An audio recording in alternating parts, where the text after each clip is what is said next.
이렇게 윤석열, 추미애 두 인물의 입에 언론이 집중하는 사이에 정말 중요한 본질이 잊혀졌습니다.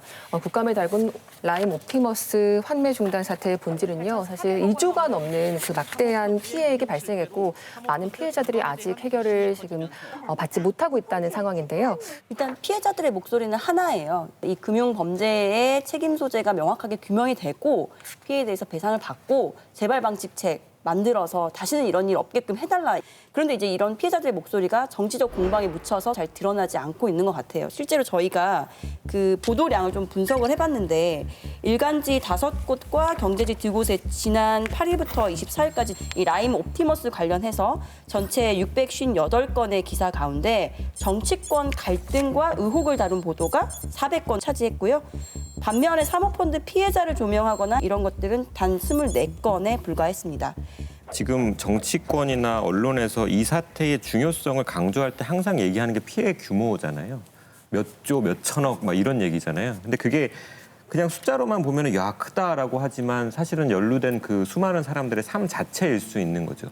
그 이야기를 전달하지 않고 그냥 바로 이제 정치권 연루설로 뛰어넘어 버리니까 나랑은 상관없는 청와대 이야기, 정치인들 이야기로만 비춰져 버리는 거예요.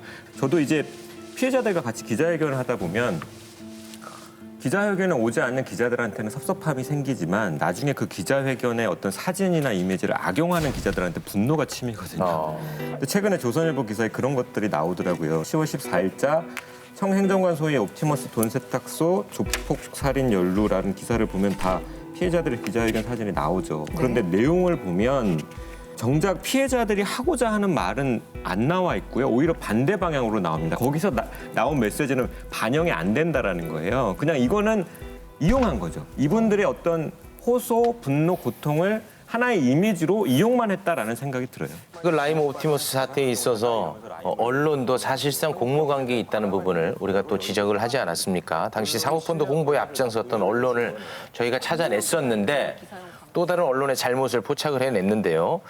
지금 그 옵티머스 관련해가지고 당시 검찰이 무혐의 처분 결정을 내리면서 더 많은 피해자를 양산을 했다. 이런 비판을 받고 있지 않습니까? 언론도 그와 똑같은 잘못을 했었습니다. 지난해 7월 사모펀드 업계 1위였던 라임의 편법 거래를 문제 삼는 최초의 보도가 나간 직후 많은 언론이 라임의 반박 입장을 담은 보도자료를 그대로 받아서 써줬습니다. 네. 어떠한 비판도 없이 그대로 받아 써줬습니다. 이게 이제 더 피해를 양산하게 되는 측면이 있거든요. 이제 언론에서 문제가 없다 그러게 되면 투자하는 사람들의 입장에서 보기에도 이거 문제 없다 그러잖아.